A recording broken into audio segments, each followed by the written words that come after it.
Welcome to the Student of the Month, City of Palatka Student of the Month event.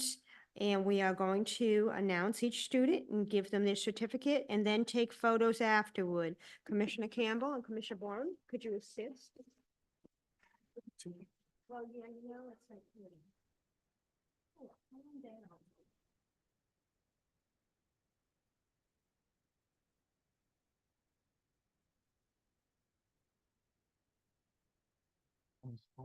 Get behind me. If you can all take some of the certificates, you can even split them if you choose, but they're in order. The first student of the month is Hillcrest Academy, Faley Wise.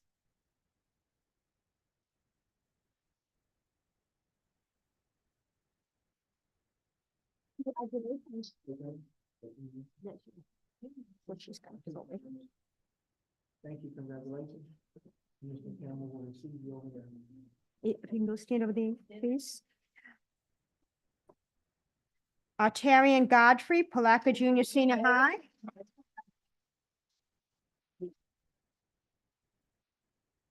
Congratulations.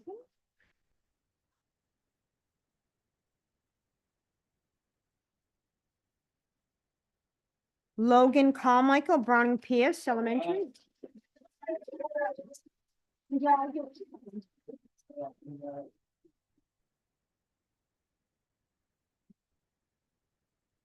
Naomi Solana, Children's Reading Center Charter School.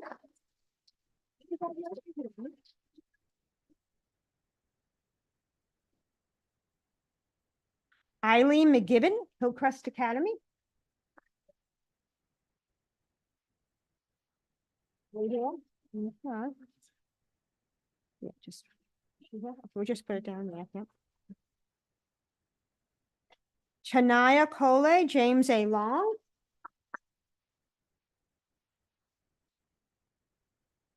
Okay. Lakin McKinney, Kelly Smith.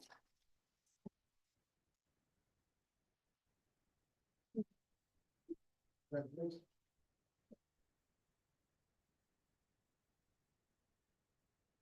Analgia Davis, Mellon Learning Center, pre through K.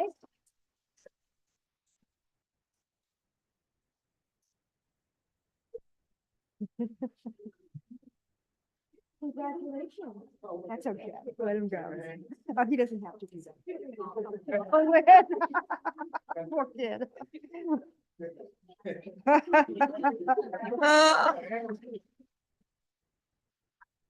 Mia Norris, Mellon Learning Center, K through 12.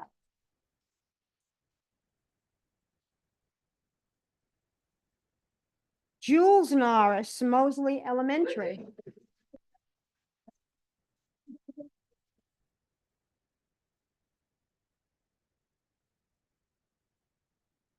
Seminian Thomas, Palatka Junior Senior High.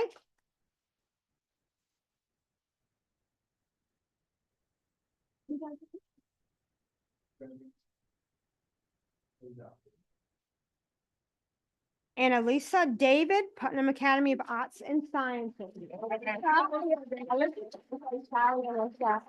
Nice, congratulations. Okay, everyone, first we're going to take photos with the administrators, individually, with each student and each administrator. And we'll start off.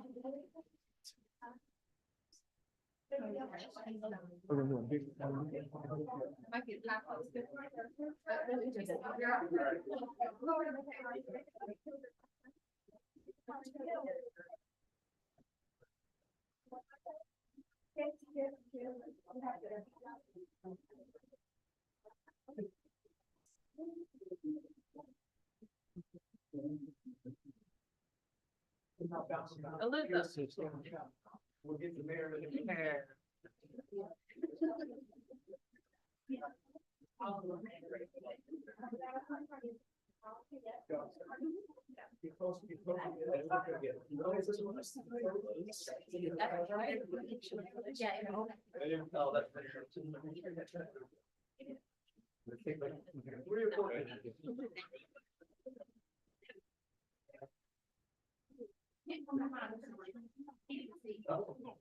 Sorry, that's mine. I gotta make sure. Got it, y'all. Hey, Aaron.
Do?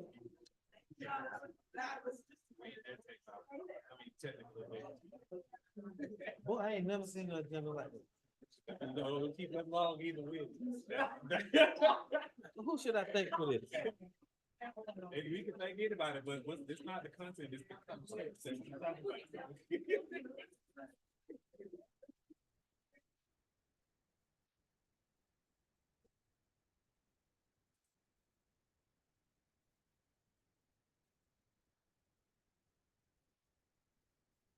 Good evening, everybody. Welcome to the City of Palatka City Commission meeting. I'm calling this meeting to order. We're going to start with the invocation led by Chaplain Mulberry and then followed by the Pledge of Allegiance led by Commissioner Campbell.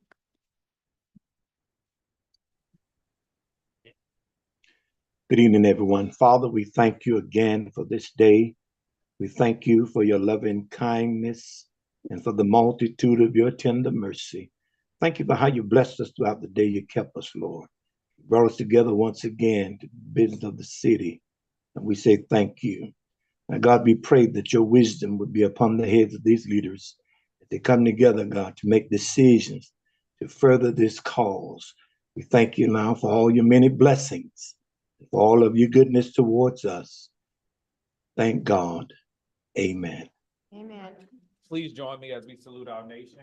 I Pledge allegiance to the flag of the United States of America and to the republic for which it stands, one nation, under God, indivisible, with liberty and justice for all. Roll call, please, Ms. Krantz. Thank you. Commissioner Tammy McCaskill. Here. Commissioner Justin Campbell. Present. Commissioner Will Jones.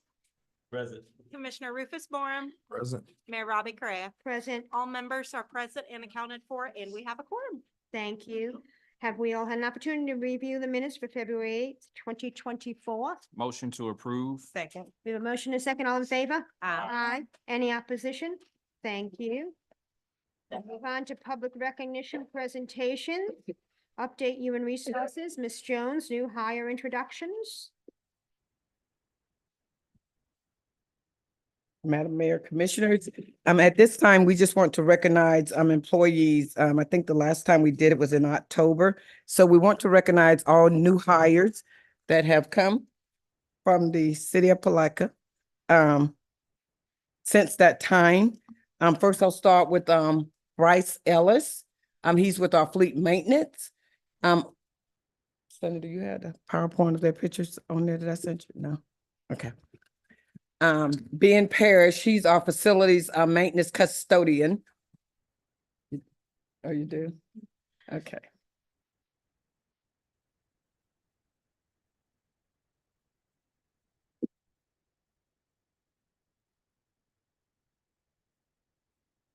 That's Mr. Ellis,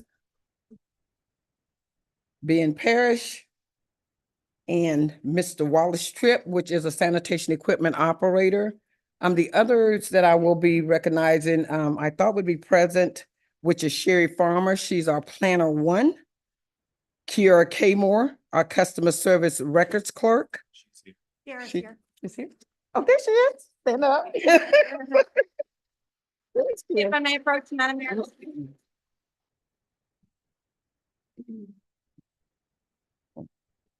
Um, On behalf of the city clerk's office, welcome to the profession. And if I may, will pin you.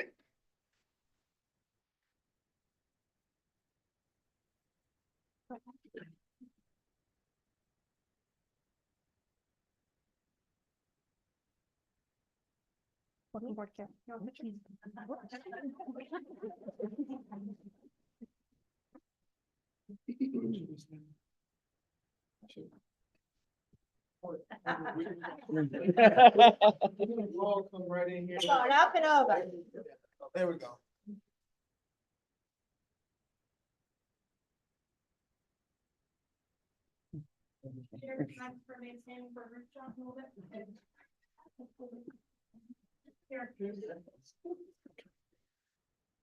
so we have Mr. Cody Bockham, a recreation attendant.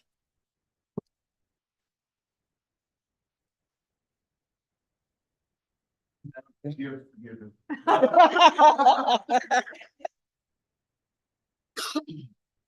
going on that? Yeah, we'll say. Well, I just want to say thank you, commissioners and city manager, for giving me he's doing a wonderful job with us right now. So I was pleased to have him on board of the recreation department. All right.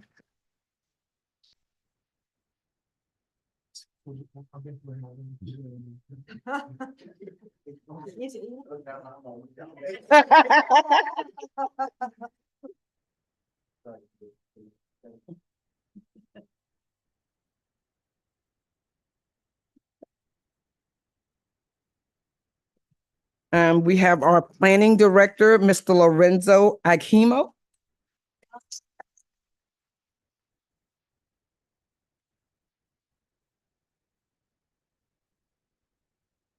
Go on up, you want to say something?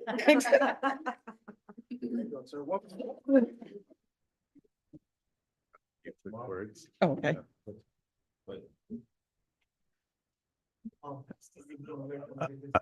I am going to say just quickly that I want to welcome Mr. Gamo to the city.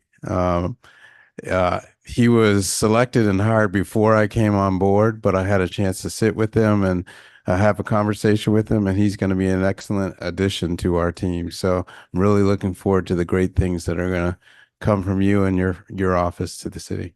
All right.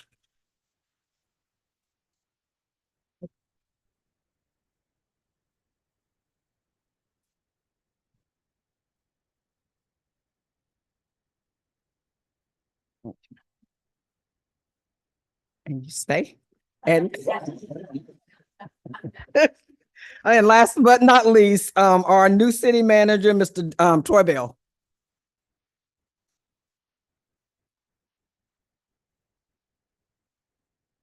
You're gonna take a picture with yourself up here?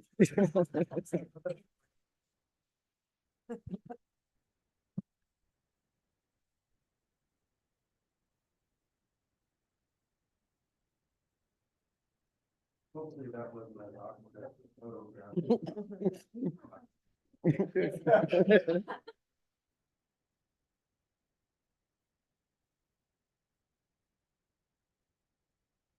I'm gonna do a group photo before we all sit down again.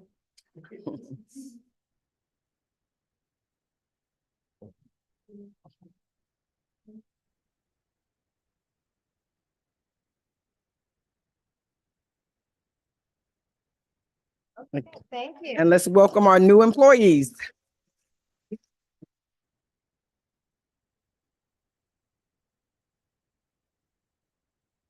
And now, presentation, Unsung Hero Awards. Mary Batts and Ann Keys. Ann here.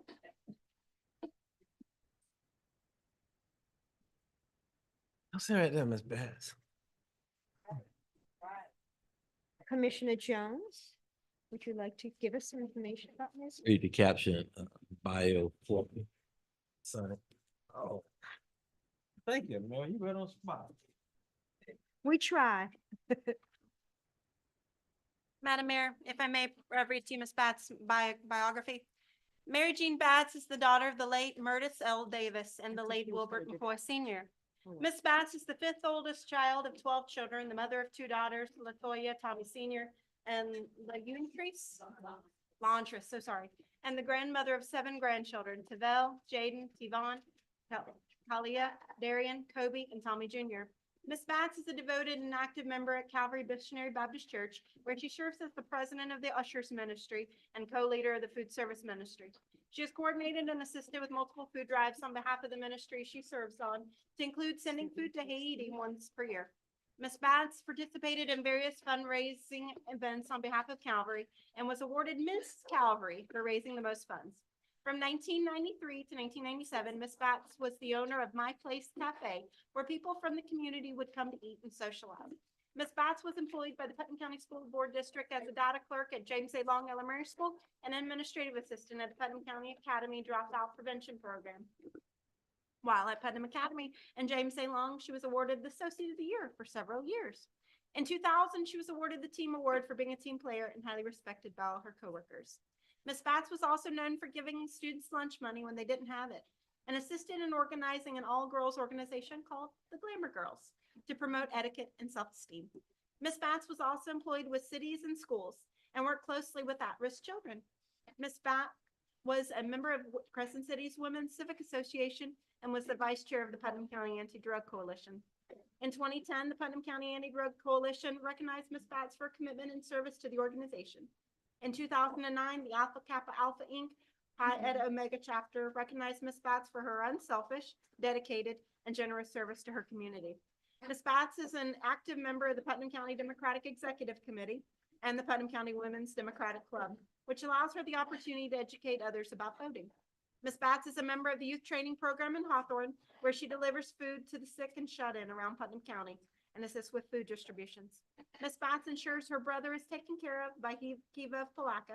She visits frequently and makes sure he has what he needs. She also made sure that several individuals in the community have food and rides to doctor appointments. Mrs. Batts loves to encourage her grandchildren with her favorite quote: "Whatever you do in life, put God first. Stay focused and maintain." Scripture, Colossians 3:23. "Whatever you do, do with all your heart, as for working for the Lord, not for human."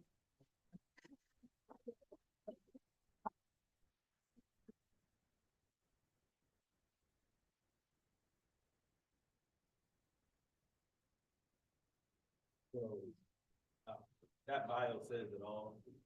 Says it all for what Ms. Batts does for her community, family, and friends.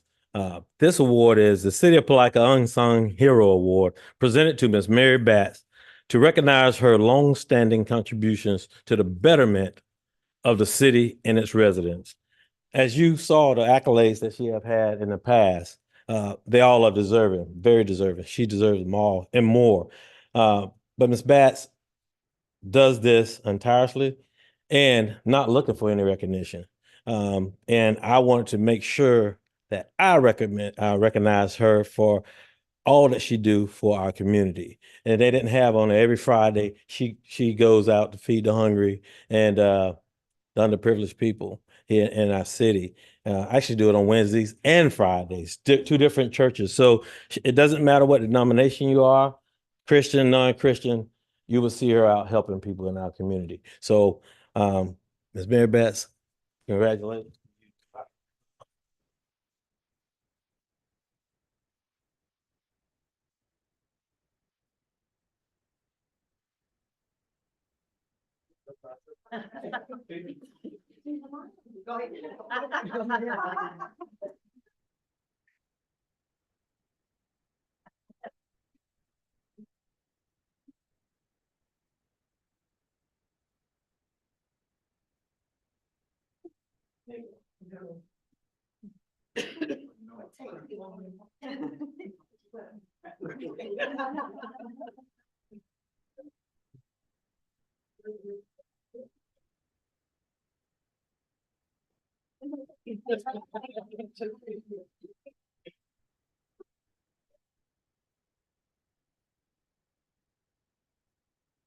Oh, it's only one. Everybody? Huh? You get that bird?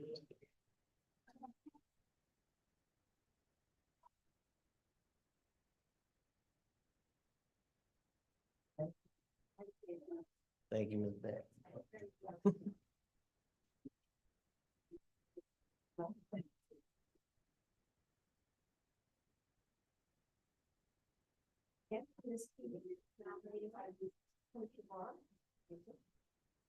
Mayor Correa, I received a nomination for the Unsung Hero Award from Commissioner Rufus Borum for Mariette Ann Keys to recognize her longstanding contributions for the betterment of the city and its residents. Thank you, Sonny. Appreciate that. But again, just a few things.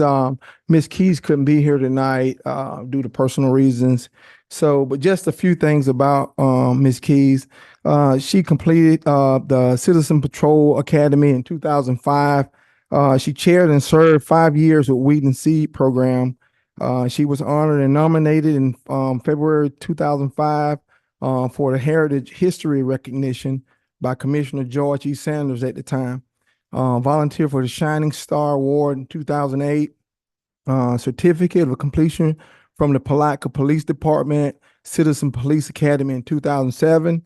Retired from St. Johns River Water Management District after 35 years of service. And she continued to serve her community as well with a number of things throughout the community as it relates to community improvements.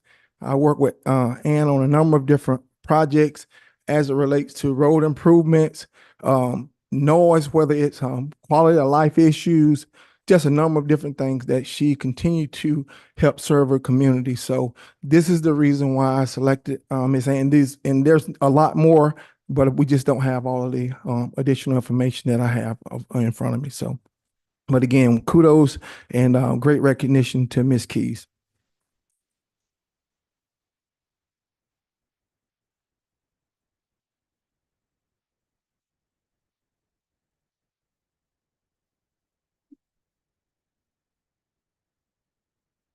On to the Employee of the Month, Ms. Jones. Mayor and Commissioners, once again, I do want to say thank you all for allowing us to launch this program and move forward. This is year 3 of serving our employees, recognizing them for outstanding performance. And so it wasn't a surprise to me when this name came across as being nominated again. So we'd like to recognize for the month of February, Miss Sunny Krantz. Double nomination.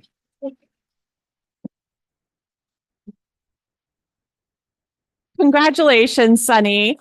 I nominated you for Employee of the Month because you are the most fiercely loyal person to this city that I have ever met. And you helped me greatly during my transition in becoming city attorney for the city of Palatka. And I have noticed with a lot of respect and awe how you have helped every single new member to this team transition in, including Mr. Troy Bell. And we all really appreciate your really hard work and enthusiasm.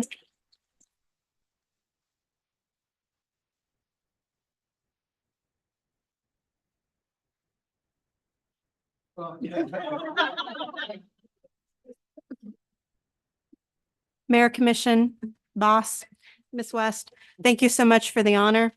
I was recently asked at the Florida Certified Professional Clerk Program, what motivates me? I have the blessing and the privilege to work for my hometown. And I have the blessing and the privilege to work with a bunch of colleagues that do their best day in and day out, and a new manager who's just hitting the ball running. So I'm so excited to be a part of this team, and I thank God every day for this opportunity to serve my hometown. Thank you again. I think you already got a photo.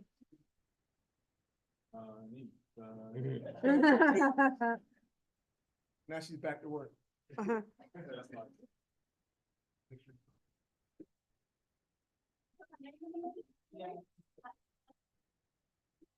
City manager and administrative reports. Update on Hank Bryan Park. Mr. McMillan.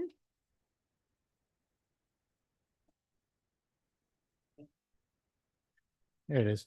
Sorry about that. So as of our last meeting, we discussed the installation of the exercise equipment. That installation has begun. So we've poured the concrete bases and installed the stanchions for the equipment up on the top of the hill. We've begun forming up for the ADA stanchions and supports at the bottom of the hill.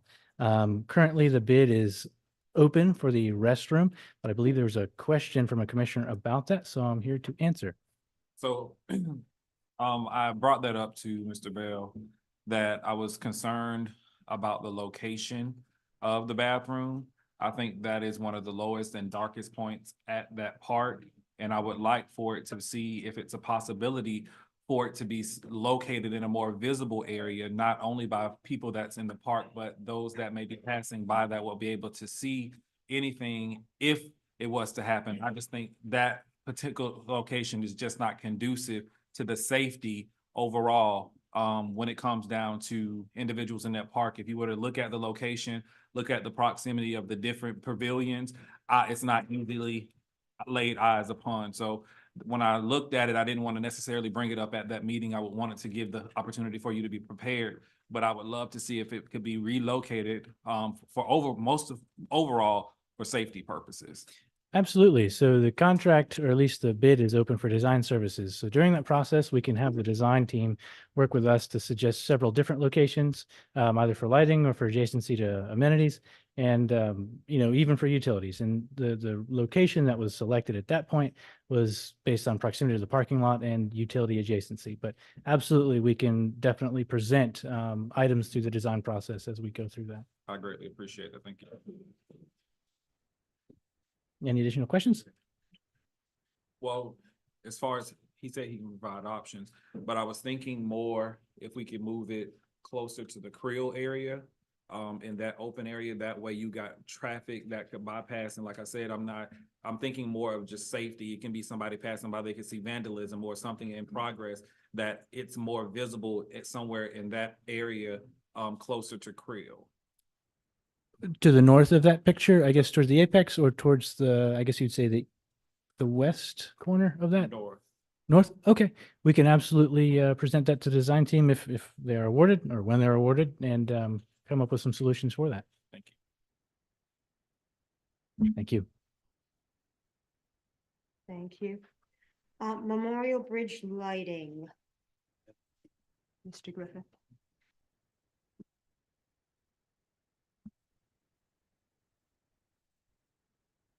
Thank you, Mayor.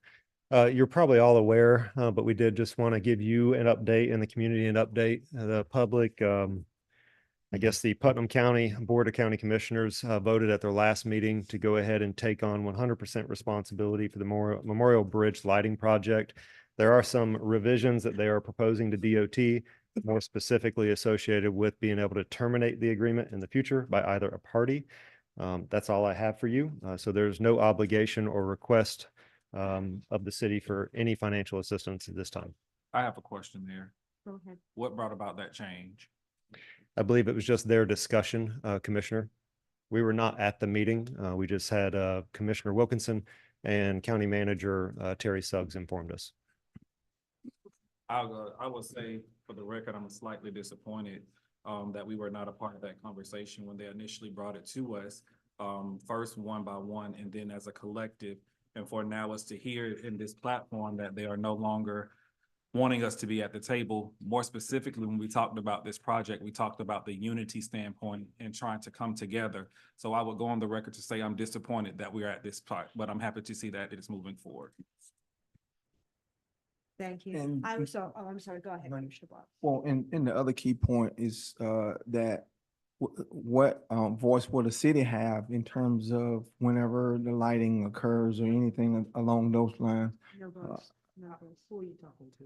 Well, I'm just saying, because initially it was Mr. I don't know if you want to respond to that. Because we all talked about how from the marketing piece, what we would do, we're doing certain seasons and different things of that nature. So I would have liked to have had that in a different environment other than hearing it. Now, I know they had a call meeting the other day, I think. Was it a call meeting? So I guess it must have happened during that time, but they could have came back to this meeting here and brought that to us as well. I think we should have had some level of discussion if we weren't at that meeting. Well, again, we were not present at the meeting. I can't give you a verbatim readout of the discussion between the commissioners, but I can tell you that if there is a willingness from the majority of the commission to make a commitment or at least communicate to the Board of County Commissioners, your staff is willing to take that message to them. Take it from me. If it don't come for everybody else, take it from me. I concur with Commissioner Campbell too. I mean, I think we were fairly positive. We were very positive actually when we were presented with the possibility of sharing that and being the city being the main point group. So I'm disappointed too. I think that it would have been nice to have a discussion about that a little further. I'm happy that they have decided to go forward, but yes, I'd like that conveyed to them as well. We were called one by one. I mean, we met with them one by one, spent that time with them, and then they came to our meeting to present it, and we accepted it, and I just don't think that happen with good taste. Anyway, thank you. Um, Go ahead, Commissioner Jones. our financial obligation, does that relinquish us from any maintenance that's already in place? They're gonna take on the maintenance of that bridge as well? No, we still have the financial obligation with the Florida Department of Transportation to maintain the streetlights, which are on top of the bridge. That renews annually. It'll be before you soon, I think at the March 14th meeting. They are taking on the obligation, assuming the DOT agrees to the contract terms that they propose to change for the uplighting of the Memorial Bridge. Any additional questions? And I think that decision was made before that meeting because I saw it, I think it was noticed that that's what the plan was gonna be, that they wanted to proceed without partnering with us. So I'm not certain, Commissioner. I know Commissioner Wilkinson was disappointed in how the discussion occurred at her meeting. But she's still optimistic that we're getting the lights for the community. yep. Thank you. And if I might add, to speak to your question, Commissioner Borum, we were present at the Board of County Commission special meeting the other day. And after that meeting, there was expressed from the members of the commission an interest in working together and an interest in creating a better environment for us to collaborate. So Before, and this is not showing the steps that they want to take in order for us to build that unity. Again, at that meeting, we were a unified front. We were super excited for this to happen as a joint effort to begin the process. It's kind of like a slap in the face, but now you want to hug me after you slap me in my face. And I don't necessarily agree with that. So if they were willing to build that relationship, they should have continued to build it the way that we said that we were going to build it. understood. I can only state what was said to me. That's fine. And I expect to hold those people who spoke to me accountable for what they said to me. And so that suggests that we will have input, that we will have an opportunity to have a conversation, and we'll see how that goes. So I do hear what you're saying, Commissioner. I'm listening and I hear what you have to say, what you're saying, and hopefully what I was told suggests that there's going to be a different path in the future. If it continues in the path that you just mentioned, then that's going to be problematic. Also to answer your Commissioner Borum, your question, no, we will have no say about lights, colors, or anything regarding those lights. That'll be the county Board of Commissioners. Mayor's reception, Mr. Cutright.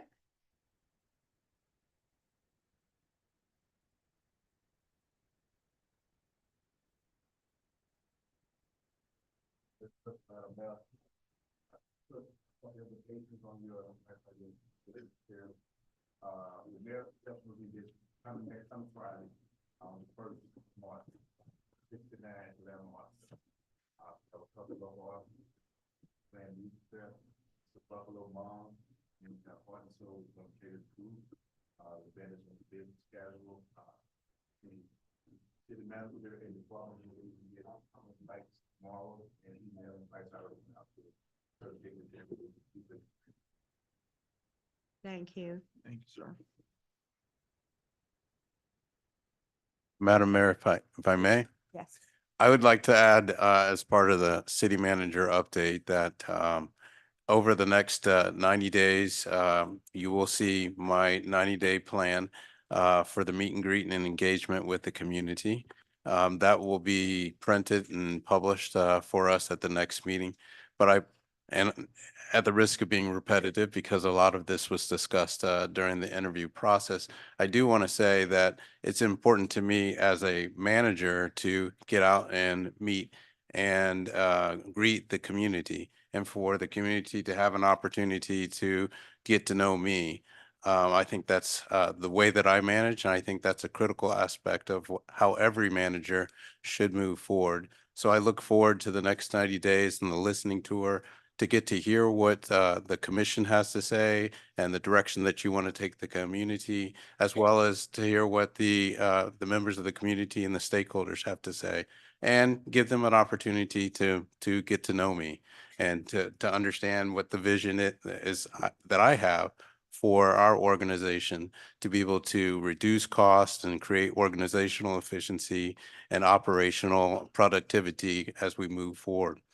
All of that will be contained in what I share and what's printed out, so that as we do the meet and greets, which will include meetings throughout the community, as well as a muffin with the manager or a coffee with the manager type of thing, at a regular time throughout the community, that will be available so that the community will have that information, as well as provided to the commission and any stakeholders. Thank you. Mhm. I'm going to open the floor to public comments. 3 minutes, please. Give your name and address for the record, and decisions will not necessarily be made on whatever topic you bring up. Mr. Askew Vickers.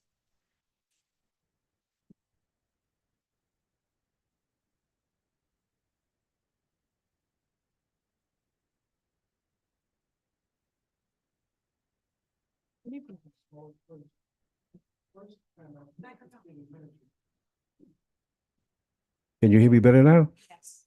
I applaud you for what you said and think I want you to do. I will hold you accountable for that because it's important the city manager not only to look at what the city needs, but what the people have to say about what needs to be done. Because we have a voiceless people who have no voice in what we do here. Thank you. Now, my name is Askew Vickers, 207 North 18th Street, Palatka, Florida. I should have said that first, but anyway, I'm here to talk about the voice for the voiceless. Each of you ran for a job there. It's a title. It's not your job permanently. The voice for the voiceless, you have not done. You work hard to get that job. What have you done to keep it? To show the people that you've done a good job. Yes, you have done a good job, but you have not a great job. It's expected of you to listen and have meetings, as the city managers talk about, to find out what the problems are in the community. We have a problem here where you come here and leave, we don't see you till the next 2 weeks. Not one time, except Mr. Bourne, have ever had. What'd you have, Mr. Bourne? It was just, you missed the last meeting we had, it was just about 2 weeks ago. Okay, how would I know it? It was published in the newspaper and other media Okay. streams. How many have you had? Okay, let me, Several. yeah, please finish the public comment. No, I was actually busy. Public meetings is really important because you come here, people are the voiceless, don't feel coming here for their voice to be heard. The first thing starts off with the city mayor says that it's discouraging for you to come here because we tell them that we're not going to do anything about what you say. It's discouraging. The first thing I would like to say that we we don't have anything to do with the homeless people.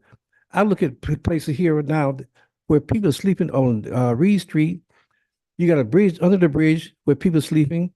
You demolish a building that costs $3 million and sold it for less than $1 million. This is a waste of our taxpayers' money. You get more money that nobody's accountable for because we don't know what they're doing. I looked at a documentary Sunday, PBS, about Palatka. I had no idea that they were thriving that good. They fell from grace to waste. Over a period of time, we are the 21st largest county in the state. Now we at the bottom, next to the bottom. We didn't rise up, somebody fell below us. We don't want that to happen. We should rise up and not have somebody to push us up. Thank you. Thank you. Is there anybody else here for general public comment? Seeing none, we'll close public comment. Commission staff response, if any? Does anybody have a response? Okay, thank you. Moving on to the consent agenda. Any items to be pulled? D. Any other item?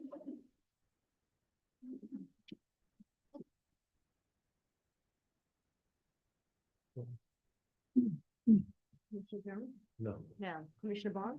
Commissioner Castle? Okay. With that said, Do you want to make a motion? I'll make a motion to accept the consent agenda excluding item 6D. Second. We have a motion and second, all in favor? Aye. Aye. Any opposition? Okay, thank you. Item D, Ms. Krantz. Thank you. That motion passed unanimously. And on to 6D, which is resolution 2024 R40.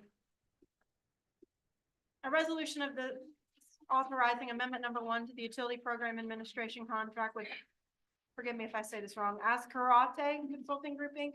to address program income and benefit limit requirements and providing for scrivener's errors. Thank you, Ms. Bunnell. Good evening, Commissioners, Madam Mayor. We requested that you pulled this item so we can provide an amended copy of Attachment A. Today, fortunately, today we received examples of assistance provided by Ms. Ascarati. They had a term in there that we weren't familiar with. It was crisis assistance. She had identified that in her terms and conditions, but we failed to incorporate it into the contract. So we've amended Attachment A that we've provided you with that definition. So we just want to make sure that you're aware of all the elements of assistance that we are providing. And Ms. Ascarati here is here to answer any questions. Okay, do we have any questions? We'll let her, Commissioner Jones.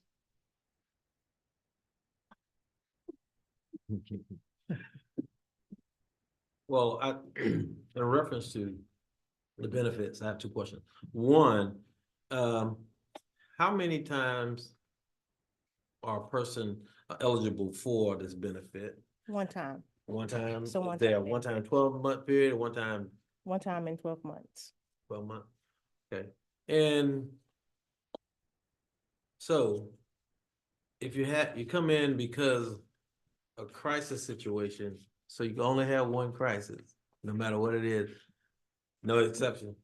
Well, the purpose of the grant was to assist families that were affected by COVID. Right. So these are bills that have accumulated since March, I think the determination period was March 14, 2020 through May the 11th or something of 2022. So families that have had past due balances or have been carrying balances on their utility bills, water bills, sewage, electric, whatever, since that time frame. So it's a one-time benefit. Once we assist them, the crisis is going to help them pay their past due balance.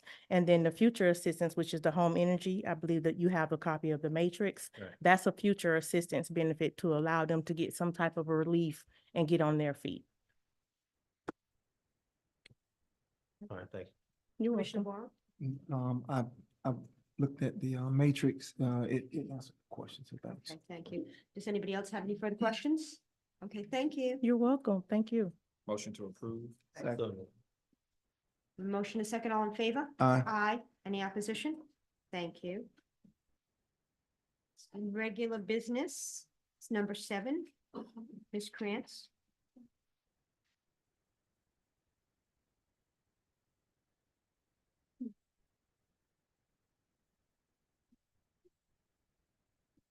Madam Mayor, as the coordinator of the Youth Ambassador Program, it's a great honor to bring before you a couple of our city's youth ambassadors. And I would present to you resolution number 2024 R34, a resolution of the city of Palatka authorizing the city's youth ambassadors to host a children's book drive, accept donations for children's books, and give away children's books at the Palatka Blue Crab Festival and providing for scrivener's errors. So moved. Second. Thank you. All in favor? Aye. Aye. Would you ladies like any opposition? Excuse me. Okay. Would you ladies have anything you'd like to say about your project? You want to? No, we're good. If y'all are good, we're good. I was ready. I was making sure we didn't have questions, but if y'all are good, we're good. All right, perfect. Go. Thank you. I'll let y'all slide. Number 8, Ms. Krantz. Madam Mayor, if I may, I just want to say that these girls did work for all last week presenting what they were going to say. So letting them off the hook means more to them than you know, but they were prepared and I'm very, very proud of them. Thank you. Moving along though. If you'll allow me, I'll present resolution 2024 R35, a resolution of the city of Palatka increasing the number of members of the Charter Review Committee and providing for scrivener's errors. Thank you. And go ahead, Commissioner Bowe. Okay, Commissioner, does anybody have anything they want to say? No, okay. go ahead. I can mention, I did receive, since the time that we established the Charter Review Committee, I have received a application from Teresa Jackson to join the Charter Review Committee, and Ms. Jackson is available on the Zoom call. And is, Ms. West, because she sits on the CRA board, is that acceptable? Just a question. Yes, I did. Your question pertains to the constitutional prohibition against dual office holding. I did research this. While CRA board members are officers under the Attorney General's opinion, because of the limited review of your Charter Review Committee, limited in scope, and the fact that they are not going to be making decisions as to the allocation of funds, and they're simply functioning in an advisory capacity to the City Commission, they are not considered officers. There is nothing exactly on point, but based upon my legal research and review of Attorney General opinions, I was of the opinion that they are not officers, and therefore this does not constitute dual office holding, which would be prohibited under the Florida Constitution. Thank you. Just wanted clarification. Commissioner Barr? Yes, thanks, Attorney West. Well, so getting back to dual office holding and committee participation, I had served on the Better Place Plan since 2015, 16 timeframe, 16. And I was told that I could no longer serve on that because I was holding an office, elected office. So that is an advisory board that has no authority to give contracts or anything along those lines. So could you please look and see if that would be something that I could Of course, Commissioner. participate, like, whatever. I'll report back to you. Thank you. Thank you. Commissioner Just, Campbell? Yeah. just real quick with the number, we're capping it at this number. We're not looking to grow again, right? Because I know when we initially had our discussions, we didn't want it to be so big that we kind of lose focus. We wanted to make sure that we have that core group of people. I'm for it, but I just want to make sure that we're looking to stay at this number and not looking for it to grow anymore. Because if that's the case, we need to take that in consideration now. Right. So initially, we had suggested anywhere between 9 to 12. Yeah. And the larger it is, and you've heard from Mayor Jamie Watts and Lynn Tipton at the Florida League of Cities, that the larger it is, it's more cumbersome. So I would strongly recommend definitely capping it at this point. Anybody else have any So with questions? the adoption of the resolution, is it possible to go ahead and say that this is the cap versus having it? Because I just don't want it to come back before us and lose traction. Commissioner Barr, go ahead. Just one thing to add, a lot of times these committees, they're formed and it's volunteerism. So a lot of times you have issues with people participating in it if it's volunteer. So just maybe a recommendation to have an alternate person, maybe one or two, if one alternate. The previous resolution called for one alternate, and Okay. this does as well, sir. Okay, all right, thank you. Thank you. Any additional questions? Okay, thank you. We do have a request for public comment for this particular topic. Ms. Kitchens?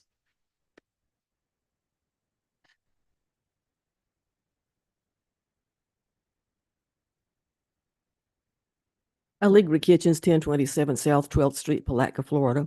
I would just point out that Mr. Borum, Commissioner Borum, appointed Vito Russo to the Charter Committee prior to the February the 8th City Commission meeting and prior to the January 31st deadline. For reasons basically unknown, Mr. Vito apparently never filled out the application, and he was dropped apparently because he was running for office, which I question whether or not you should drop somebody because they're running for office or not, but that's neither here nor there. The point is this: you all voted to hold to have the application for everybody to apply. That means you all presented your applicants, and then the public could apply. And out of all the applications from the public, then you all would appoint 5 volunteers and then accept your 5. The deadline for applying for the application was January the 31st. You all were to decide about the committee on February the 8th, which you did. Mr. Russo filed to run prior to February the 2nd, which was well before the February the 8th meeting. I think this should have been brought up at the February the 8th meeting before you actually voted on the size of the committee and the applicants. However, that being said, first of all, I have no problem with Miss Jackson. I've observed her on the CRA board. She is very smart, she is very intelligent, and she is very good at what she does. She's very competent.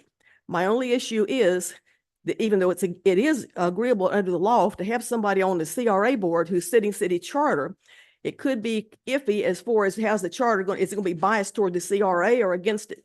But I'll let that part drop. Now, I think because it was advertised as anybody could apply that wanted to, a lot of people may have wanted to apply and missed the January 31st deadline. I would think that you all would need to set another deadline, extend it another month in case anybody else wants to apply from the community. Now, you can shake your head no, and that's all well and fine. But if you got citizens coming up saying, well, if I'd known you're going to appoint more people, I would have applied. You're going to be answerable to the citizens, not to me. I'm already on the committee, no big deal. But I'm just throwing that out. And the other thing, this is already a done deal also, but I thought about it. And to have members of this charter review committee not live in the city of Palatka is not fair to the citizens of Palatka. Now, I know the reason of the board, well, all the business owners own properties, so they need to have a say. If they don't live here, they're helping set rules for those of us who live here 24/7. They are ordering our life and they don't have to deal by the same rules we have to deal by. They have a very few rules as business owners. So I'm publicly saying I'm opposed to anybody making laws for the city that I have to live under, and they don't live under the same laws as I do. But I do think you need to at least consider maybe opening it for 2 weeks till the next meeting. But I think you need to consider how the public's going to react when they find out that now there's a chance for another application. Thank you very much. Commissioner Brown? Yes, okay. Just to answer that. There was 5 at large that was from the community, and there was 5 commissioners able to appoint a representative. In that particular instance, that was a commissioner's appointment. That was my appointment. I had Vito Russo, who did not who pulled, he never submitted his application. It happened to go up to the deadline and pass that. So I had no representation on the charter. So at that point, I reached out to Ms. Jackson. So that's why that representation is out for me. Thank you. Commissioner Jones? Ms. Kitchen, I do agree with you. And we rarely do that. About people who are not going to be affected by the charter if they're not living here. But on the other hand, if they have a business here, they still will be affected by the charter and what's in the charter. So I think we had thought about that and we discussed it. And so if they own a business here, it also affects their business. Just to put that out there to you. Thank you. Any further discussion? No, not only that, but she owns several properties in Palatka and Putnam County. So Okay. With that said, do we have a motion to approve? motion to approve. Second. All in favor? Aye. Any opposition? Thank you. Second part of this? Madam Mayor, we do have a motion to approve. Was that to the resolution or Ms. Jackson's appointment? If it did not include Ms. Jackson's appointment, can we have a second motion, please? Right, we want to do that. For being, Motion to approve, Ms. Jackson. Second. all in favor? Aye. Aye. Any opposition? Thank you. It was to appoint. Number 9. Thank you. Ms. West? Just for clarification, we had 8A And 8B. And and that was B. just, yes, I thought we would just Do we- vote. Do we have the confirmation of the formal appointment of the existing commission, charter review committee members? From the previous meeting? Right. They were identified, but Yes. it wasn't done by motion. I thought we did. I thought we did do that the previous meeting, but certainly she identified. Yep, but wasn't Vito on that list and he No, wasn't He on didn't it? submit. no, he didn't submit his I thought he was application. on He was that. never on that. Get the list if you'll give me just a moment. Yeah, It's not a part of this agenda That's packet. fine, that's fine. What do we need to set this as an emergency item to just? No, you already have it identified. It wasn't formally approved by motion, by Oh. name at the last meeting. Oh. And so just to make it perfectly Official? clear, it would be really good if you identified them and they were here in the audience. Mm-hmm. And so it's I thought we had a motion too, informal, but I but missed, there but I wasn't, missed that. there was not but a Mi- but motion. Ms. Krantz is looking it up. Well, while she's looking that up, this says 12 and one alternate. What Commissioner Borum just summarized says 10. 5 from us So and it's 5. 11. So that's 10. And if we want to do an alternate, that makes 11. Here's, it'll be 13. So, We're gonna need we a do motion. need to look at that and, We'll need a motion for reconsideration of the vote that was just taken, so we can redo that to change it to a total number of members of 11 plus I one can- alternate, which I think reflects. I can speak to this. Okay. if Okay, please. desired. Madam Mayor, if I may, previously at the February 8th meeting, we brought to you 10 members and one alternate, 11 persons. It's my understanding that 10 members and one alternate member did not include a member recommended by Commissioner Borum, and it did not include a member recommended by Mayor Correa. For that reason, we've brought back to you a resolution recommending to bring it up to 12 members and one alternate to allow Commissioner Borum to recommend someone and to allow Mayor Correa to recommend someone if that so be her choosing. As of today's date, she's not indicated to me that she wants to recommend anyone, but that's the reason why it's 12 and one alternate in the resolution. And notice it says up to. So if she doesn't choose to do it, she doesn't have to per the terms of the resolution. That being said, we also wanted to bring it up to 12 and one member, so we're not asking the board to remove anyone. As you may recall, Mayor Correa asked each member that was present in the audience to rise and be acknowledged as a member of this committee. There wasn't a formal motion to appoint them to the committee, but she did that formal action asking them to rise and please be recognized as a member.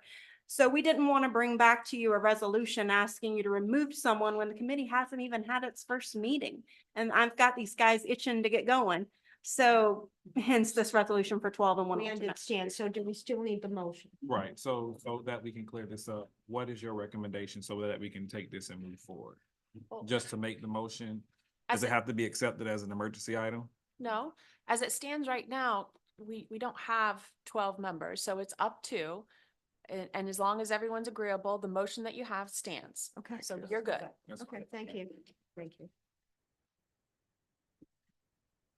On to 9.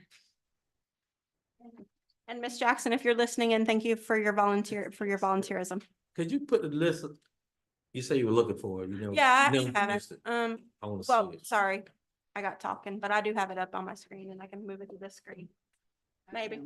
You're welcome. Thank you. It's on the agenda of the previous meeting was item 8, sir. So how many is that? This was 10 and one alternate. It was, you want me to list them? I'm sorry. No, but that correlates with what Commissioner Bourne just said and what we agreed to. So I see what they're doing, but that's what we approved, but it has changed. Here it's different. Is what I want to point out. And it's what we agreed to the first time. Is that what you were saying, Commissioner Bourne? Yeah. Yeah. So, and it won't change because the veto's not on there. So we just add Mrs.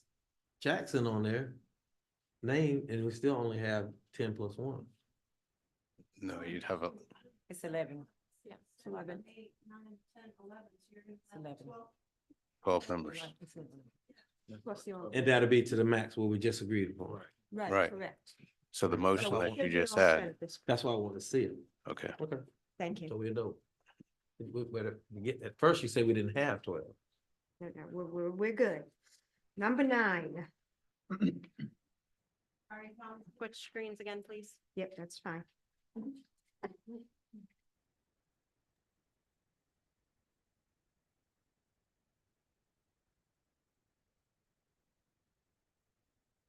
Oh, this is the Senate.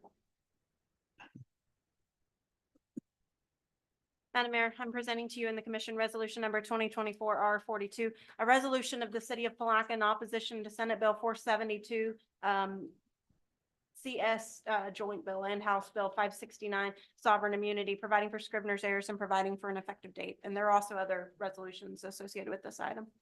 Ms. So- West? Sure. Briefly, at the last meeting, Commissioner Borum asked me to come back to the city commission meeting with resolutions in opposition to all of those bills that are currently working their way through the legislature that could negatively impact the city of Palatka's finances. And this is one of them because it would essentially double the statutory limits on sovereign immunity. Thank you. Welcome. Does anybody have any additional questions? No? Okay. Do a motion? Motion, second. Motion second, all in favor? Aye. Aye. Any opposition? Thank you. B? Thank you, sir. That motion passed unanimously. Now moving on to resolution 2024-R43, a resolution of the city of Palatka supporting Senate Bill 1166, Main Street Historical Tourism and Revitalization Act and House Bill 1183, Florida Main Street Program and Historic Preservation Tax Credit, providing for scrivener's errors and providing for an effective date. So again, commissioners, this was at the request of the mayor to also voice support. We don't always want to be voicing opposition to legislative bills. This is in support of Senate Bill 1166. This is a bill that has been pending for the last 4 years in the legislature. It would provide for a tax credit. It has no fiscal impact on the city whatsoever, but could help us. Yes, it has no negative fiscal impact, but it could be a positive one for people investing in the community, obviously specific to historic structures. But it says the Florida Main Street Program. That's where I'm stuck on. Well, the Florida, it's not saying we are advocating or supporting the Florida Main Street Program per se. That's one component of this bill. And if you are a Main Street community, you get additional, somebody that wants to exercise their right for the state tax credits gets an additional benefit from that. But if you have a historic structure listed on the National Register of Historic Places, such as the Hotel James, you could get a state tax credit for that. Main Street would give you additional percentage. So moved. But it's not advocating or not, that's not advocating for the Main Street program per se. For a motion, I said so moved. do we have a second? Okay. On to the next item. Motion died for lack of a second. C. Madam Mayor, thank you. Moving along, I do have resolution number 2024-R44, a resolution of the city of Palatka in opposition to Senate Bill 1144, House Bill 609, local business taxes, providing for scrivener's errors and providing for an effective date. So commissioners, I was just recently advised that this particular bill, working through one of the committee stops, was amended to exclude fiscally constrained counties. So I would suggest that you take no action on this resolution. Yes, Commissioner Barr? Mayor, it's just only fiscally constrained counties, but it does not include cities, and we are a fiscally constrained city. We're not, the county will get a benefit from that, but the city will not derive a benefit from that. And that's what I understand about that bill. Well, Commissioner Borum, I'm going to defer to your advocacy skills in the legislature. I didn't see that, so it certainly doesn't hurt you to pass a resolution that would be in opposition to this. We don't want to see a trend of the state taking away our ability to generate revenue, and our local business taxes had generated $104,000 for the city of Palatka just last year alone, and that's only expected to increase. So we don't want the legislature thinking that they should do this next year. So certainly it sends a message. Right. And also, on that, make sure you tie into Allison Payne or Casey Cook. They're experts at this stuff, and they have a whole slate of people who specialize in that. So that's what I learned, and so that's what at least bring them back forth to the community. Hopefully, we don't get impacted by that.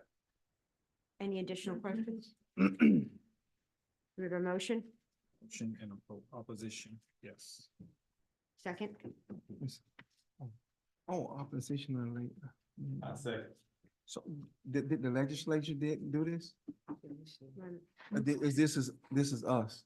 This is our resolution that we would send to our legislative delegation and to our lobbyists to pass along to lawmakers, voicing our opposition to this bill.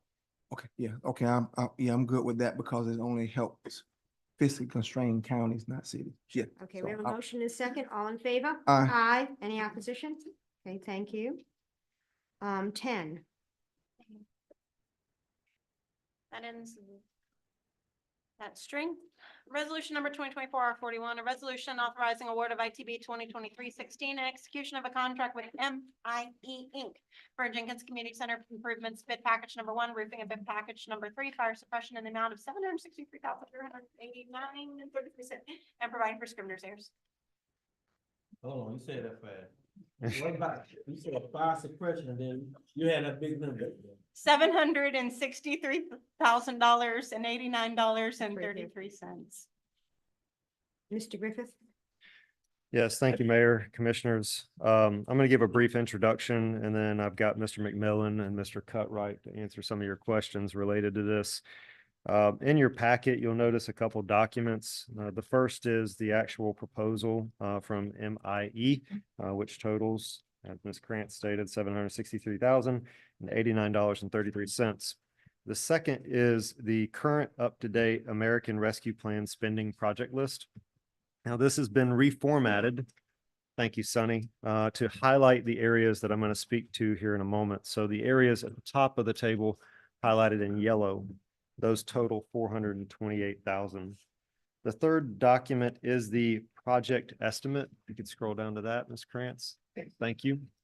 This has also been formatted to help your review. The items at the bottom of the table that are highlighted in that yellow or brown color. These are items that, with Mr. Cutright's assistance and input, we have determined that they can be reduced in scope or deferred to an outer year, or we could potentially get creative in how we accomplish these things. So just a quick summary. Mr. McMillan and his staff, along with Passero and Associates, have put this project out to bid a couple of times. It was apparent early on that the scope and the project budget had kind of ballooned in excess of what was budgeted a couple years ago. That's to be expected the past few years, unfortunately. And right now, we're sitting at an amount that we need to account for and add to the project budget of $307,470 to make this award tonight and to continue with the project as it was originally conceived of. There's two options for this. The first is the uncommitted ARPA funds. So that means that you have not contractually committed or encumbered these funds. And those are those categories that are highlighted in yellow. And again, there's approximately $428,000 available there. The other is to pull it from your reserves, which I worked with Ms. Carty. She did a calculation. If you were to pull that $307,000 from your general fund reserves, that would reduce your reserve balance percentage from 25% to 22.7% of your operating expenses. So that's my brief introduction. And again, Mr. McMillan and Mr. Cutright are here to answer any questions you may have. Okay. Commissioner Campbell, do you have a question? I would be the first to speak. I would like to see it pulled from reserves. I think the money that we have set aside with our opera funds are very much needed for our community. As we heard earlier, we have people sleeping on Reed Street, so I definitely wouldn't want to rid ourselves of homeless assistance, mental health. We know that we have individuals that come and stand before us weekly with regards to mental health. Our youth council, y'all know I'm all for our youth. So everything that is listed there, small business, everything that is listed, I think is very much needed. And our community is banking on that because it has been at the forefront of our conversation since we've had the opera, since ARPA has come out with this funding. So I would be in favor of taking it from our reserves. I think our reserves are sitting very much healthy based on what we have been in years past. And I think with this project, we need to go ahead and get it moving before we have to spend more. Commissioner Jones? I concur on those things, but some items here that catch my eye and the cost associated with them. So you guys can take notes.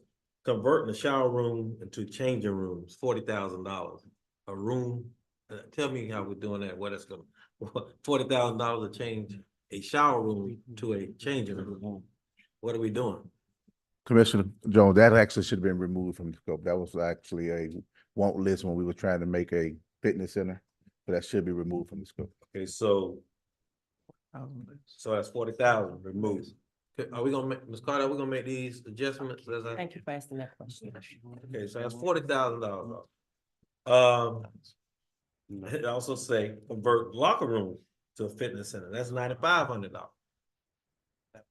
I thought our focus was more so on the So the ones that's colored right there, highlight is the ones that we suggested to be removed. Okay, well, I want to make sure they're removed because as I said, it's on here. Mhm. And I have a question. So we're not gonna repair, replace the bleachers right now. Not in this scope right now. Okay, so the last one I have is, if we're not building a new building, we're gonna still have to pay upwards of $120,000 for an architect and engineering services. I mean, what are we doing, Dale? So those services were for the actual design for the bid documents and the proposal to accommodate both the roofing, the fire suppression, the electrical upgrades, basically the entire scope of the project so that we could take it out to bid for contractors to propose prices to us. So that's the cost of those services. For them to tell us this is what we need and we already knew that? To design what we need. That's still a lot. I think it's a lot, but I just wanted to bring that up. That's what we're paying for them to tell us something we already knew. We knew the items, but they're not going to be no construction. It's just the. No, that is not for construction. No. Okay. Commissioner McCaskill?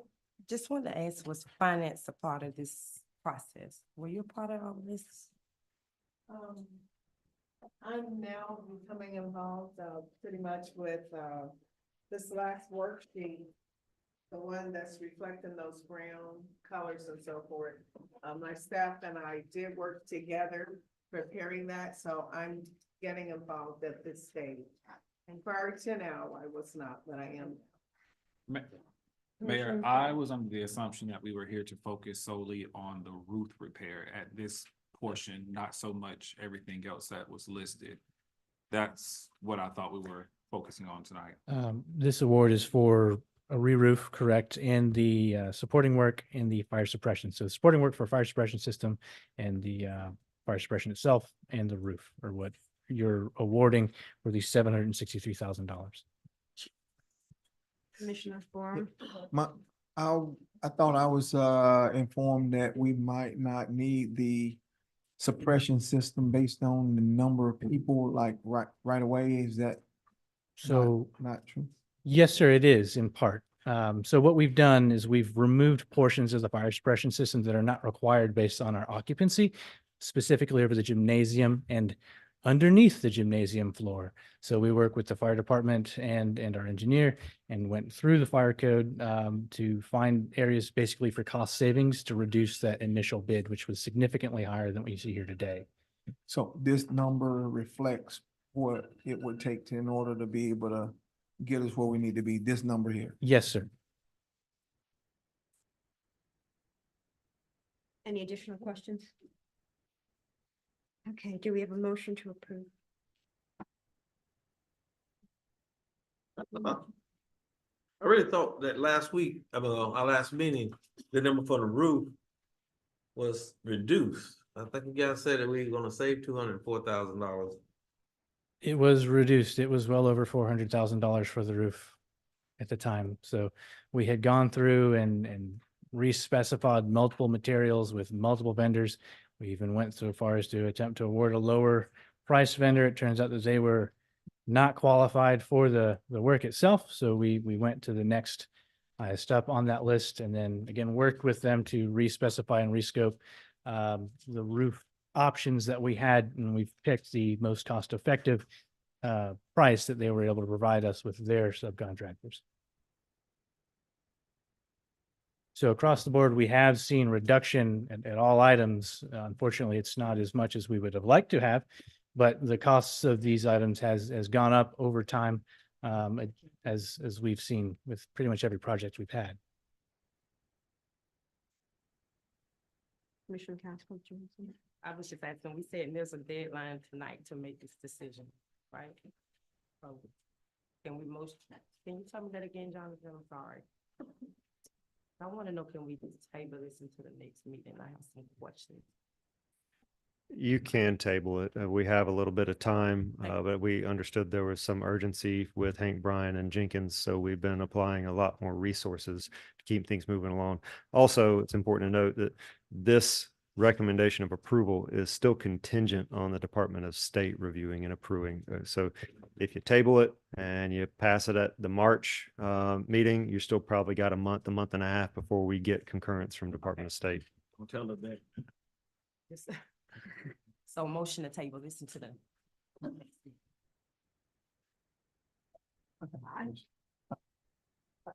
Mr. Cartwright, you just got a question.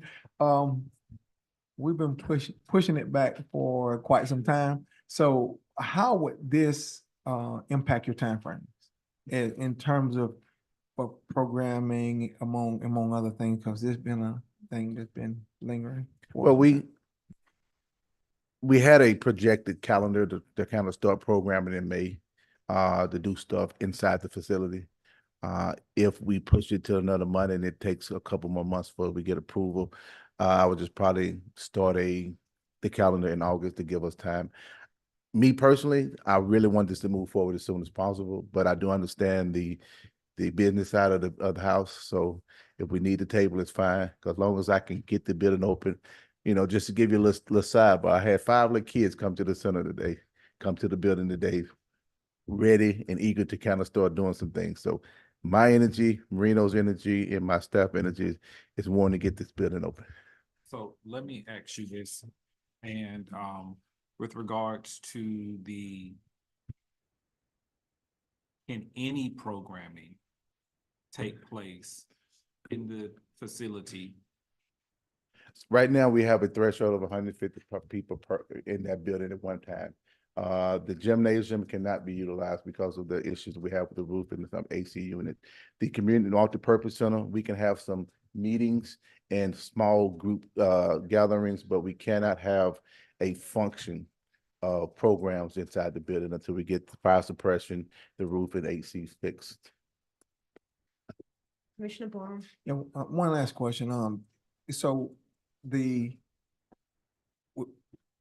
there be like a temporary maybe fix for the roof to stop the leaks from coming in? Would that help with potentially some of the program? Or are you saying that the air conditioning in the gymnasium is not working and functioning? Yeah, yeah, we had 6 units, and I think right now only 1 is functioning. Okay. And I'm not 100% how good that quality of function is. And yeah, we could probably mandate the roof to get it something started, but everything else is still need to be fixed back and actually feel comfortable bringing a mass number of people inside the facility. All right, so you'll be restricted to 150. 150 right now. Yes. I mean, that'll be enough. Yeah, but that's 150 inside the building. If you fix the roof, you still got the floor, you still got the AC units, and you still got other smaller projects still would have to be fixed before we can move into having facility grant programs inside the building. I just didn't want to keep holding you up.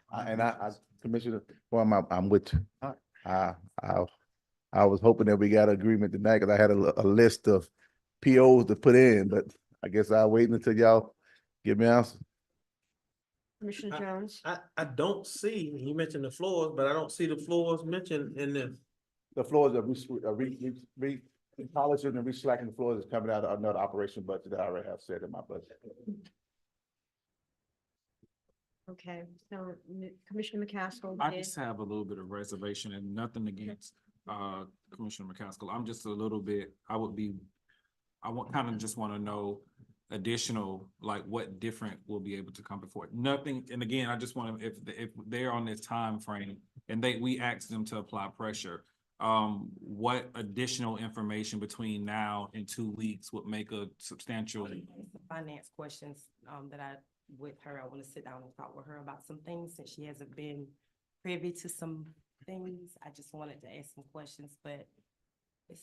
No, I'm just asking, is it gonna make a difference as a whole, may. or It may. because you say she may not be privy to, is it something that we're privy to that we should? Oh, I don't know. I just have some questions that I want to ask, but it's at the pleasure of the commission. We can move forward with it, or we can table it for the 2 weeks to give me time to ask some questions. It's at the pleasure of the commission. So right now we have a motion on the floor to table until the next meeting, 2 weeks. Do we have a second? Motion died due to lack of second. Do we have another motion? I'll make a motion that we move forward with this project. Second. We have a motion and a second, all in favor? Aye. Aye. Any opposition? Nay. Thank you. Now what, John? Hold on. Clarification. Yeah, we do need clarification. If you are passing the resolution, we need you to identify the source of the funds, be it ARPA or reserves. Reserve. Can we ask you to entertain a second motion? I make the motion that we utilize reserve funding over ARPA funding. Second. The motion and second, all in favor? Aye. Aye. Any opposition? Nay. Thank you. Thank you for the clarification. Number 11, Mr. Bell.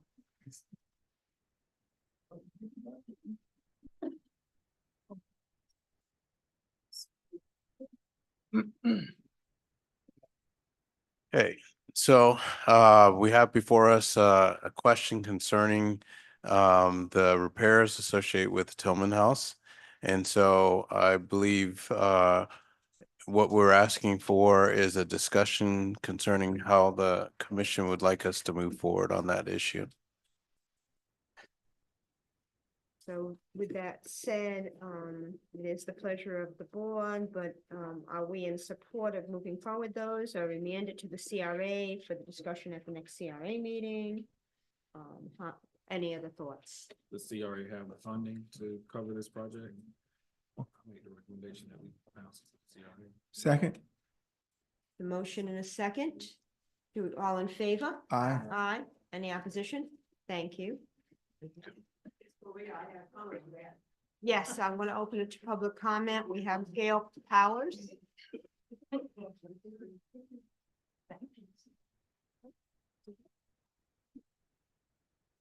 Hi, I'm Gail Powers, 155 Stewart Road, East Palatka. I'm a trustee on the board of the Art League that resides in the Tillman House and does our business there. They are a nonprofit organization. The Tillman House has been our home for 28 years. The Art League itself has been in existence for 50 years in Palatka. I just wanted to say that we have people from all parts of Florida regularly coming to see us at this house. We have people from both coasts, and we've had a lot of visitors from Canada even. We keep in touch with these people through our Facebook. We have over 500 followers. We send out over 1,200 newsletters every month, letting them know the classes that we are giving. We also do the summer KSAP is what we call program for the children in the area to get into arts. For example, from November to January of this past year and this year, we've had over 2,000 visitors. One of the things that we do at the Tillman House is people come in and they're always, oh, this is a historical house. What's going on? Can we look? And we're the City of Palatka Welcoming Committee. We give tours of the house. We print up brochures to give them the history.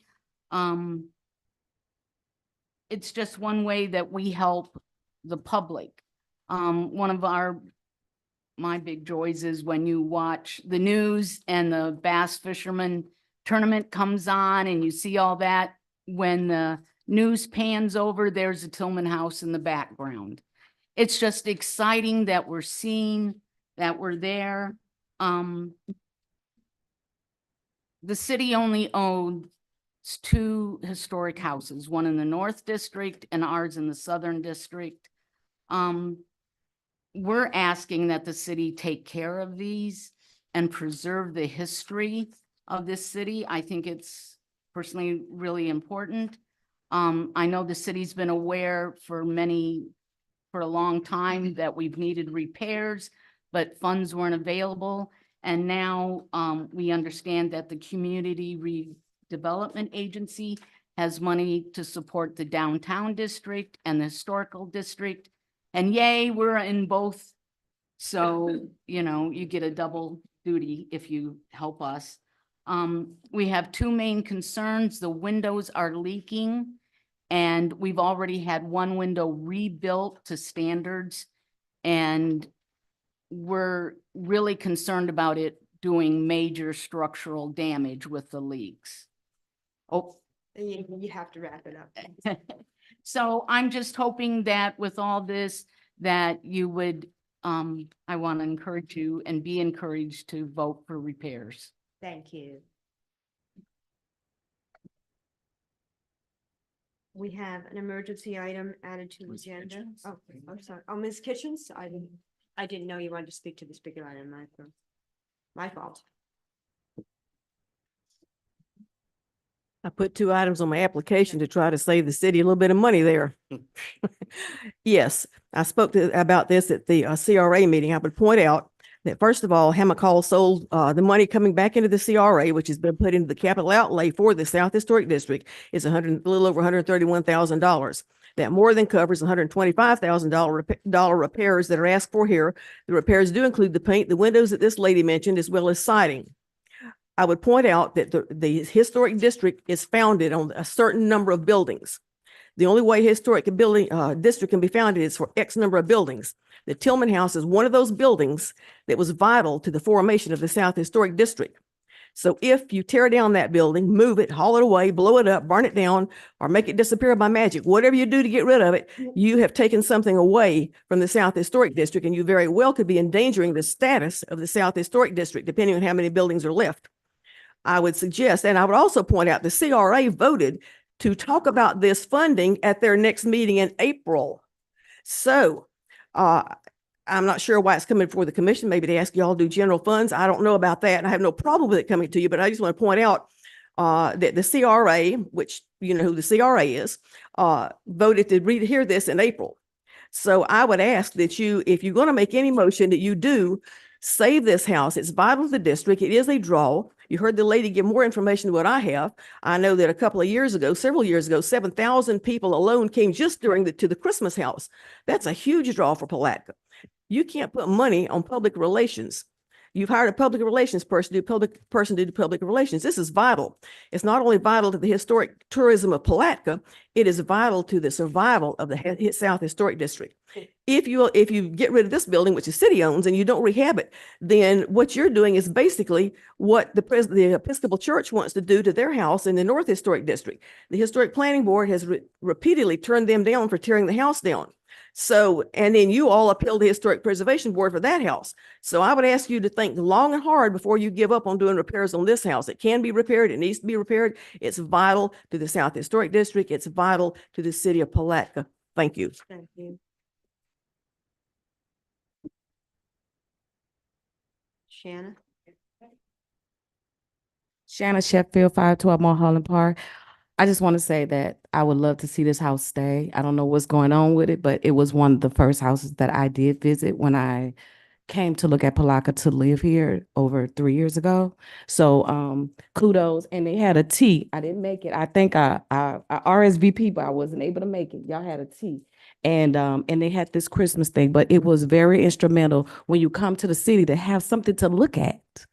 I mean, if you take all the historic stuff away, I know the Mulholland House is under, construction. So, you don't have that, but I know the Tillman house. I've been to that house at least 4 or 5 times since I've been here for Christmas, ornaments, different things. So it is something to look at. It is something that we should consider keeping. I'm just saying when you come to Palatka, you want to be able to come and go see something. And if you're taking all the historic things away, everybody doesn't fish. I wish I could fish. I don't fish. I would love for somebody to teach me to fish, but I like to look at art. I like to look at Christmas stuff. I like to, go places and just lollygag and walk around and have something, other than a bar or, the riverfront. So thank you. And I hope you guys consider it. I'm going to turn over to Commissioner Bohr in a minute, but there really isn't a discussion here about doing any removal of the house. It's about repairs, and that's what we were discussing. Go ahead, Commissioner Bohr. Right, yeah, and I'm a little bit confused about, like you said, getting rid of the Tillman house. I don't know where all that conversation is coming from. We're just hearing people. But that was something that, we decided as the commission to do, and CRA, actually CRA and the commission. So, but I don't understand about the Tillman house. That's not something that at least I know about. Thank you. Thank you. Any further discussion? I think the lady that came in, did you want to speak? You said. Yes, ma'am, if I can. Okay, please come on up and give your name and address for the record. Okay. Please fill out a yellow speaker's card after your comment. Okay. Sorry to be so late. I was at a meeting at the state park for Friends of Ravines. So, I'm Vicki Duke. I live at 105 Carriage Terrace, Palatka, Florida. And I'm on the board at the Palatka Art League. And I just wanted to speak a little bit about what we have done and worked on trying to keep the Tillman house still standing. When the discovery of the termites were, and we let the city know there was no money to treat the termites. And then 3 years later, there was still no money to treat the termites. So the volunteers at the Art League started beating the bushes to this house is going to fall down if those termites aren't treated. So the Art League worked on getting someone to volunteer to take care of tinning and treating the Tillman house. It probably wouldn't even be there now if it hadn't been done then. It'd be better to bulldoze it down because nothing would be still where you could save it. So we had the house tinted. We paid and had volunteers help with replacing the siding on the side of the house that was rotted. Repairs to the porch, repairs to 2 of the windows at no cost to the city. None of this came out of city funds or county funds. We took care of that. We love the Tillman house, and it's handicap accessible, which is important, in my opinion, for everybody. We have a nice ramp. We have handicap rails for the 2 code stairs that go upstairs. And we have a handicap bathroom that was all designed by Robert Taylor when they did the original rework on the house before the Art League moved in. So I'm pleased that we have that. We want the issues, which I'm sorry that I missed the slideshow of the issues that the house corrected, because we want it to continue to be the queen it is on the corner of the Southern Historical District. And over the last few years, we have functioned as a welcome center there. We have Facebook, and we have the emails that we send out every month that tell people what's going on and what art classes are. So we're outreaching to a lot of different people. And we not only do we talk about our art there, but we tell people what restaurants are open, where they can take their dog, all those kind of things. Okay. So in the last couple of months, we have done some additional repairs to a rotted place on the front porch. And we would love to stay in that house, and we would love the house restored where it doesn't continue to deteriorate. Because I think it's important to the city to have that one building that's open to the public that's in the Southern Historical District. Thank you. Thank you very much. Thank you. Go ahead. I guess this will go to staff or city manager. Is there a way that we can just do an assessment on the house? I mean, and to look at the integrity of the structure to make sure that, you know, what we have there is viable going into the future and what it's going to really truly cost us. Because my understanding, I don't know how deep they went in terms of just doing high level looks to see in terms of the cost, but please have them to, you know, do a little bit more deeper dive and ensuring that we don't continuously see repeat things come back that cause those structures cost quite a bit to do the repairs. Absolutely. I'm under the assumption that there was a level that was done when we had all the properties by Mr. Cutright. Yeah. That something was already done to that magnitude that gave us that high level look of what was going on and what the anticipated cost at that time when they came before us before. Yeah. So that's probably kind of how they think every time Tillman House comes up, that it's about selling, or because every time that has come up, it was a bit about what it would take for the city to keep it going. So that's probably why every time we hear that conversation of Tillman House, or when we heard the other one that you just called, that's why those when surrounding those conversations has always been, what did we want to do to move Hammock Hall? That other one. Hammock Hall, those conversations, those are how those came about. So that's probably when people hear those things, that's how their mind goes back to those meetings, but. That's a buzzword. Thank you, Madam. Thank you, Madam Mayor. Obviously, I would defer to Mr. Cartwright as the director responsible for code enforcement. But it's my understanding that a code enforcement review has been done for compliance to code. And that's what resulted in these identifying the infractions that we're discussing and that CRA is discussing. Now, a more in-depth evaluation would be required if you wanted to look at future viability and productivity associated with other potential uses. That's not what we have at this point, but if that's what the commission would like us to consider, then that's another step in the process. Right. Because an example would be if there is rot, if there is other deterioration, if you go and put paint on it, all of the paint that you put on there and other things that you do to make it look good, structurally it may not be sound enough for the, you know, for going into the foreseeable future. So that's why I say just, you know, we're going to invest 125,000, make sure that, you know, that 125,000 is something that it's going to be sunk cost. Correct. And realize that we understand that once repairs are, in fact, it is voted and we proceed in that direction. Once we undertake those repairs, there is the potential for unforeseen issues that may be uncovered as we bring that property up to code.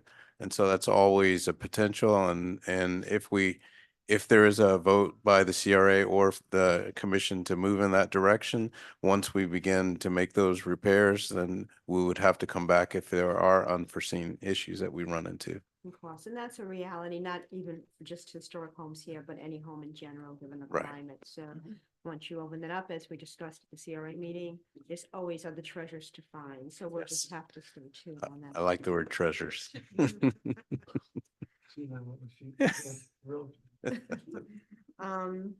Any further discussion on this item? Only other thing I want to bring up is CRA board. I think it was Commissioner Turner. He recommended something. Do you recall? I thought he said table it, but I'm not sure. I just want to make certain that we take into consideration what the CRA board actually did, what action they took. So Do you recall? I do, and I believe that Ms. Allegro was accurate in her depiction, indicating that the CRA had determined to consider this at their next meeting. And so I don't know that it was exactly a motion to table. Rather, it was a motion not to take. Well, what shouldn't say a motion. The consensus was not to take action and to consider it and bring it back up again at the next meeting. Okay, thank you. Any further discussion? Okay. Number 12, an emergency item. Ms. Grant, I'm sorry. I was gonna make the motion to accept this as an emergency item. Okay, go ahead. Madam Mayor, Commissioners, tonight we have an emergency item for, Or Go ahead. have a motion. I'll make a motion to accept item 12 as an emergency item. So, We have a motion and a second. All in favor? Aye. Yeah, we are. I'm sorry. Go ahead. I'm moving. we had we sent our tower truck over to get the oil changed. It was damaged by a semi truck that ran into it, causing about $92,000 worth of damage to the ladder. So this is, we expect it to be covered under insurance along with the rental truck. And our attorney has already reached out to them and made it clear that they're going to pay for all of this. And they have actually said to us that it is recoverable. So we are looking forward to having this truck in place until we can get ours back. When it came in on Thursday, just as an anecdote here, we used it from 1 o'clock in the morning till 8 o'clock in the morning at GP.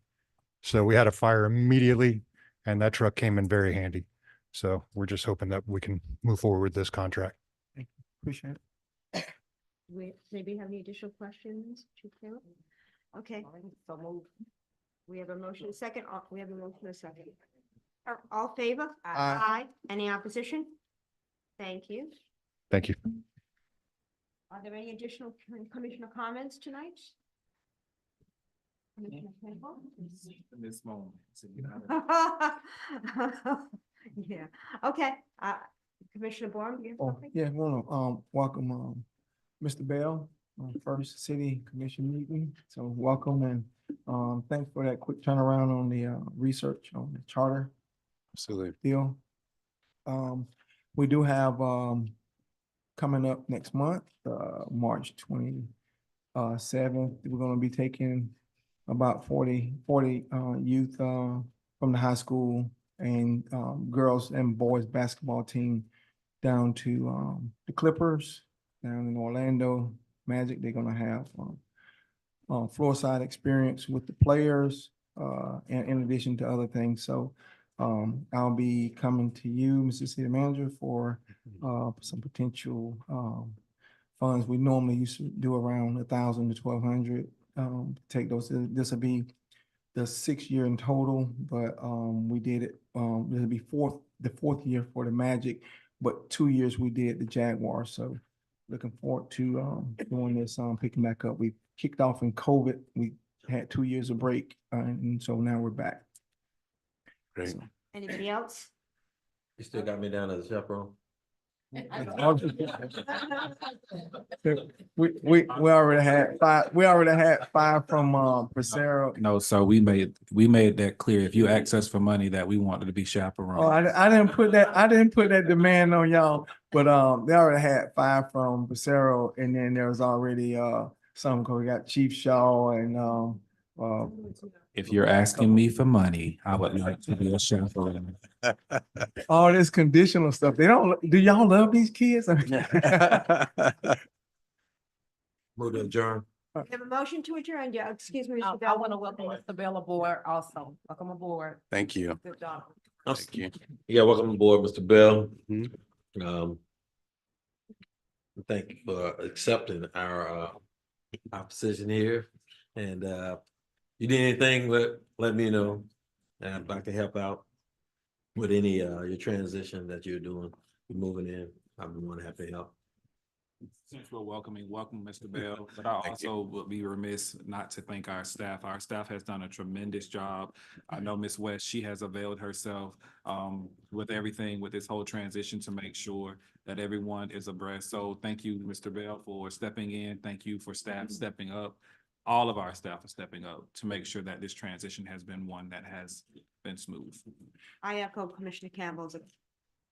Sure. And also all of the rest of the new staff we got introduced to tonight, and we want to welcome them aboard as well.